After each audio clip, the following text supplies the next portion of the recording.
മിഴാവും ചേങ്ങലയും അണിയറയിൽ മയക്കം നടിച്ചു കിടക്കുന്നു. നഗീറിന്റെ പെരുമ്പറ മുഴക്കവും ബാങ്കുവിളികളുടെ ആരോഹണ അവരോഹണങ്ങളും മൗനത്തിൽ ഒളിക്കുന്നു. അപ്പോൾ ഇരിങ്ങാലക്കുടയുടെ നീലനഭസിൽ രണഭേരി മുഴങ്ങുകയായി. വരാനിരിക്കുന്ന മത്സരപ്പോറ്റിന്റെ കൊമ്പുവിളി. ജനപക്ഷം 2025. 454 പുരുഷ വോട്ടർമാരും 595 സ്ത്രീ വോട്ടർമാരുമടക്കം 1049 വോട്ടർമാരുള്ള 18ാം വാർഡായ ചന്തക്കുന്ന് വാർഡ് ജനറൽ വിഭാഗത്തിൽ ഉൾപ്പെടുന്നു. വടക്ക് ഷൊർണൂർ കൊടുങ്ങല്ലൂർ റോഡിൽ നിന്നും സെന്റ് മേരീസ് റോഡ് വഴി സെമിത്തേരി മൂല തിരിഞ്ഞ് ക്രോസ് ബസാർ റോഡ് ഇരട്ടക്കപ്പേള റോഡ് വരെയും, കിഴക്ക് ഇരട്ടക്കപ്പേള റോഡ് വഴി തെക്കേ അങ്ങാടി റോഡ് യൂണിറ്റി റോഡ് വഴി അറവുശാല റോഡ് വരെയും, തെക്ക് വേളൂക്കര പഞ്ചായത്ത് അതിർത്തിയിൽ ഷൊർണൂർ കൊടുങ്ങല്ലൂർ റോഡിലെ കോമ്പാറ ജംഗ്ഷൻ വരെയും, പടിഞ്ഞാറ് കോമ്പാറ ജംഗ്ഷൻ മുതൽ തൃശൂർ കൊടുങ്ങല്ലൂർ റോഡിലെ സെന്റ് മേരീസ് റോഡ് വരെയുമാണ് അതിർത്തി. സ്വതന്ത്ര സ്ഥാനാർത്ഥികളായി ജോസഫ് ചാക്കോ, ജോസ് PV, UDA സ്ഥാനാർത്ഥിയായി ലാസർ കോച്ചേരി, NDA സ്ഥാനാർത്ഥിയായി സിക്സൺ മാളക്കാരൻ, LDF സ്ഥാനാർത്ഥിയായി റോബി കാളിയങ്കര എന്നിവരാണ് ജനവിധി തേടുന്നത്. പ്രധാനപ്പെട്ട വിഷയം ഇപ്പോഴുള്ള കേരള ഗവൺമെൻറ്റിൻ്റെ അനീതിയായ ഭരണവും ജനദ്രോഹവുമായിട്ടുള്ള പെരുമാറ്റവും, നമ്മൾ ടാക്സുകൾ കൂട്ടിയത്, അതിനെപ്പറ്റിയുള്ള ഇതുകൾ, റോഡുകളിലെ ഗതാഗതത്തിൽ വന്നിട്ടുള്ള ബുദ്ധിമുട്ടുകൾ, ജനങ്ങളെ എല്ലാ നിലയിലും പെൻഷനും അത് എല്ലാ ഇതുകളും പിടിച്ചു വച്ചിട്ടുള്ള ഒരു പ്രശ്നങ്ങൾ ജനങ്ങളെ സംബന്ധിച്ചിടത്തോളം ഈ ഒരു ഗവൺമെൻറ് ഒരു ബാധ്യതയായിട്ട് മാറിയിരിക്കുകയാണ്. അതിനെപ്പറ്റിയാണ് ഞങ്ങൾ സംസാരിച്ചുകൊണ്ടിരിക്കുന്നത്. 5 കൊല്ലമായിട്ട് വളരെ നന്നായിട്ട് ഭരിച്ചിട്ടായിട്ടാണ് എൻ്റെ അറിവിൽ. ജനങ്ങൾ പറയുന്ന മനസ്സിലും നന്നായി ഭരിച്ചു എന്നാണ് പറയുന്നത്. ഒരുപാട് നല്ല നല്ല കാര്യങ്ങൾ ചെയ്തു. ഇപ്പോൾ ഈ വാർഡിൽ തന്നെ ഒരു പുതിയ വാട്ടർ ടാങ്ക് സ്ഥാപിച്ചു. അതിൽ നിന്ന് ജലം കിട്ടുന്നതുകൊണ്ട് ഇവിടെയുള്ളവർക്ക് ബുദ്ധിമുട്ടുകൾ ഇനി സംഭവിക്കില്ല എന്നാണ് ഞങ്ങൾ ഉദ്ദേശിക്കുന്നത്. വാർഡിൽ വലിയ പ്രാദേശിക പ്രശ്നങ്ങളൊന്നുമില്ല. ഞങ്ങളുടെ കൗൺസിലർ വളരെ നന്നായിട്ട് തന്നെ വാർഡിൽ അധ്വാനിച്ചിട്ടുള്ളതുകൊണ്ട് ഈ വാർഡിൽ വേറെ പ്രാദേശിക പ്രശ്നങ്ങളില്ല എന്നാണ് എൻ്റെ അറിവ്. ഫസ്റ്റ് പ്രയോറിറ്റി കൊടുക്കുന്നത് കുടിവെള്ളം സ്ഥിരമായിട്ട് ലഭിക്കുക എന്നുള്ളതാണ് ഫസ്റ്റ് പ്രിഫറൻസ്. രണ്ടാമത്തത് വയോജനങ്ങൾക്ക് അവരുടേതായിട്ടുള്ള ഒരു ക്ലബ്ബ് വേണം. ആ ക്ലബ്ബ് വളരെ നന്നായി പോകണം. അതുപോലെ ബാലവാടിയിൽ കുട്ടികൾക്ക് പഠിക്കാനുള്ള നല്ല ആധുനിക രീതിയിലുള്ള ഒരു ഇത് നടത്തണം. പിന്നെ കുട്ടികൾക്ക് ഉന്നത വിദ്യാഭ്യാസത്തിനും മറ്റുമുള്ള ക്ലാസ്സുകളും അതൊക്കെ അവതരിപ്പിക്കണമെന്നാണ് ഞങ്ങളുടെ ഉദ്ദേശം. പ്രധാന വിഷയങ്ങൾ എന്ന് പറഞ്ഞാൽ റോഡ്, അതുപോലെ തന്നെ തോടുകൾ, അതുപോലെ തന്നെ കാടുകൾ, ഇതൊക്കെ വളരെ മോശമായ സ്ഥിതിയിലാണ് ഇപ്പോൾ നിൽക്കുന്നത്. അത് വെട്ടി തെളിയിക്കാനും അതുപോലെ തന്നെ അത് നേരെയാക്കാനുള്ള എല്ലാ പ്രവൃത്തികളും ഇത് പ്രാവശ്യം ഞങ്ങൾ ചെയ്യുമെന്ന് പറയും. 5 വർഷത്തെ നഗരസഭ ഭരണം ഞാനല്ല വിലയിരുത്തേണ്ടത്, ഇവിടുത്തെ ജനങ്ങളാണ്. ജനങ്ങൾക്ക് ഈ നഗരസഭ പ്രവർത്തനം കൊണ്ട് പൊറുതിമുട്ടിയിരിക്കുന്ന സമയമാണ്. അതുകൊണ്ട് അവരത് വിലയിരുത്തട്ടെ. ഞാൻ വിലയിരുത്തിയാൽ ശരിയാവില്ലല്ലോ. ഒന്ന് റോഡിനാണ്. റോഡ് എല്ലായിടത്തും കുഴിയായിട്ട് കിടക്കണം. അതുപോലെ തന്നെ തോടുകൾ മാലിന്യം നിറഞ്ഞു കിടക്കണം. പിന്നെ കുളങ്ങൾ, അതുപോലെ തന്നെ സ്ട്രീറ്റ് ലൈറ്റുകൾ, ഇതൊന്നും ശരിയായ രീതിയിലല്ല ഇവിടെ പ്രവർത്തിച്ചുകൊണ്ടിരിക്കുന്നത്. അതിനാണ് ഞാൻ ആദ്യമായിട്ട്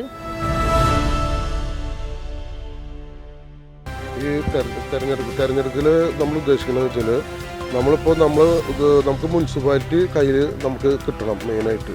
അത് മാത്രമല്ല 25 വർഷമായിട്ട് കോൺഗ്രസ്സുകാരാണ് ഈ ഇതൊക്കെ ഇത്ര നാൾ ഭരിച്ചതും. നമ്മുടെ റോഡിൻ്റെ അവസ്ഥകളും ബാങ്കുകളുടെ അവസ്ഥകളും എല്ലാം നിങ്ങൾക്ക് അറിയാവുന്നതല്ലേ. അപ്പോൾ നമുക്ക് ഒരു ചാൻസ് മുനിസിപ്പാലിറ്റി ഭരിക്കാൻ കിട്ടി കഴിഞ്ഞാൽ ഈ റോഡ് എങ്ങനെയാണ്, ഈ സ്ട്രീറ്റ് ലൈറ്റ് എങ്ങനെയാണ്, ഈ തോട് എങ്ങനെയാണ്, എല്ലാ കാര്യങ്ങളും നമുക്ക് ഭംഗിയാക്കി ചെയ്തു കൊടുക്കാൻ പറ്റും. ഇത് നമുക്കൊരു ഭരണം കിട്ടണം. ഈ ജനങ്ങൾ ചിന്തിച്ചാലല്ലേ നമുക്ക് ഒരു ഭരണം കിട്ടുള്ളൂ. ഇത് എല്ലാവരും ഈ കോൺഗ്രസ് LDF എന്നൊക്കെ പറഞ്ഞ് അവർക്ക് തന്നെ മാറി ഭരിച്ചുകൊണ്ട് കാര്യമില്ല. ഇപ്പം നമുക്കെന്ന് വെച്ചാൽ നമുക്കൊരു ഭരണം കിട്ടിയാൽ ഒരു 5 വർഷം നമുക്ക് കിട്ടിയാൽ മതി. എന്താ നമ്മുടെ നാടെന്നുള്ളത്, അവരുടെ വികസനം എന്താണെന്നുള്ളത് നമുക്ക് കാഴ്ചവെക്കാം. എന്തോരം പൈസ ലാപ്സാക്കി കളഞ്ഞു വരും മുനിസിപ്പാലിറ്റി തന്നെ. ഇത് നമ്മളിപ്പോൾ ഇപ്പോൾ തന്നെ നമ്മുടെ ഒന്നും വേണ്ട, നമ്മുടെ ബൈപ്പാസ് റോഡ്, നമ്മുടെ ഈ മാർക്കറ്റ് പോകുന്ന റോഡ്, പിന്നെ ഈ ചന്തക്കുന്ന്, എല്ലാ വഴിയും ഓരോ കിലോമീറ്ററിലും കുഴിയില്ലാത്ത റോഡില്ല. എത്ര മരണം നടന്നു, മാർക്കറ്റ് റോഡിലും മരണം നടന്നു, ബൈപ്പാസ് റോഡിലും ഒരു ഇത് നടന്നു. ഇത് ആരോ ജനങ്ങൾ നമ്മൾ ഓരോ കാര്യങ്ങൾ പറയുന്നുണ്ട്, ഒരാൾ ചെയ്തു തരുന്നില്ല. അതിൽ കേട്ടാൽ അവർക്കൊരു അവസരം കൂടി കൊടുക്കാനേ പറയണം. എന്ത് ചെയ്യാൻ 25 കൊല്ലം അവസരം കൊടുത്തിട്ട് വല്ലതും ചെയ്യാൻ പറ്റില്ല അവർക്ക്. എന്നിട്ട് ഒരു ചാൻസ് കൂടെ കൊടുക്കാൻ എന്ത് ചെയ്യാൻ അവർ എന്നിട്ട് അവിടെ കുറേ പദ്ധതികൾ കൊണ്ട് വന്നിരിക്കുക. വാർഡിൽ എന്നെ തിരഞ്ഞെടുക്കുക ആ ജനങ്ങൾക്ക് അവരുടെ ആവശ്യങ്ങൾ നമ്മൾ അറിയണം. അവരുടെ ആവശ്യങ്ങൾ അറിഞ്ഞ് അവരുടെ ആവശ്യങ്ങൾ എന്താണ് അത് നമ്മൾ തീർച്ചയായിട്ടും അതിനൊരു പരിഹാരം ഉണ്ടാക്കി നമുക്ക് കൊടുക്കും. എന്നുവെച്ചാൽ നമ്മുടെ സാറ് പറയുന്നുണ്ട് നമ്മുടെ കയ്യിൽ ഭരണം കിട്ടിയാൽ മുനിസിപ്പാലിറ്റി ദത്തെടുക്കാമെന്ന് പറഞ്ഞിരിക്കുന്നത്. അതും ആ വിശ്വാസം നമ്മുടെ മനസ്സിലുണ്ട്, നമ്മുടെ പാർട്ടിക്കാർക്ക് എല്ലാവർക്കും ഉണ്ട്. അപ്പോൾ നമുക്ക് ആ 18 വാർഡിലെ ജനങ്ങൾ അവർക്ക് തോന്നണം ആരെ വ്യക്തിത്വം നോക്കണം, രാഷ്ട്രീയം നോക്കണം, വ്യക്തികളെ നോക്കണം, ആരെ നല്ലത് ചെയ്തു തരാം. എങ്ങനെ ഇപ്പം ഇത്ര ആൾ ചെയ്തോടത്തോളം ജനങ്ങൾക്ക് മനസ്സിലായിട്ടുണ്ട്. ഇനി എങ്ങനെയാണെന്നുള്ള ഇലക്ഷനിൽ അവരാലോചിക്കട്ടെ. നമ്മൾ പറയേണ്ടതൊക്കെ പറഞ്ഞ് മനസ്സിലാക്കിയിട്ടുണ്ട്, എല്ലാ കാര്യം ചെയ്തു കൊടുത്തിട്ടുണ്ട്. ഇനിയൊക്കെ ബാക്കി ജനങ്ങളുടെ കയ്യിലാണ്. പ്രധാനമായിട്ടും വാർഡിലെ സമഗ്രമായ വികസനമാണ്. മാർക്കറ്റ് ഉൾപ്പെടെയുള്ള പ്രദേശങ്ങളിൽ വളരെ വൃത്തിയുള്ള ഒരു മാർക്കറ്റാണ് നമ്മുടെ ഉദ്ദേശം.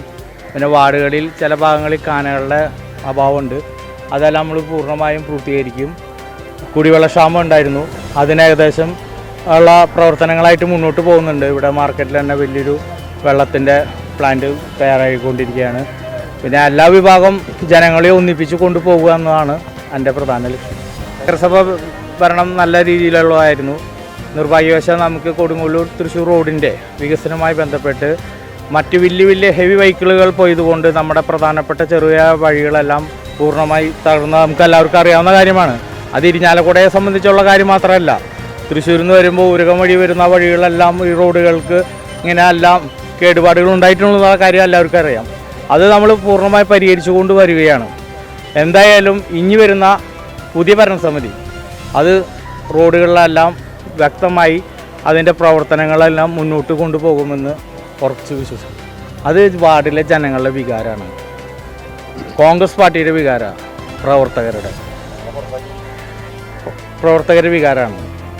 കോൺഗ്രസ് പാർട്ടിയിൽ നിന്ന് പുറത്താക്കിയാലും ഞാനൊരു കോൺഗ്രസ്സുകാരനായിട്ട് തന്നെയാണ് മരിക്കുള്ളൂ, അതിൽ യാതൊരു തർക്കമില്ല. പ്രധാനമായിട്ടും ജനങ്ങളെ ബുദ്ധിമുട്ടുന്ന പ്രശ്നങ്ങൾ ഒരു കാനയുടെ പ്രശ്നമാണ്, സൗത്ത് ബസാറിലുള്ള കാന. അത് അതിന് പ്രധാനമായിട്ടും മുഖ്യം കൊടുക്കും. അതിന് പിന്നെ മാർക്കറ്റിൻ്റെ നവീകരണം.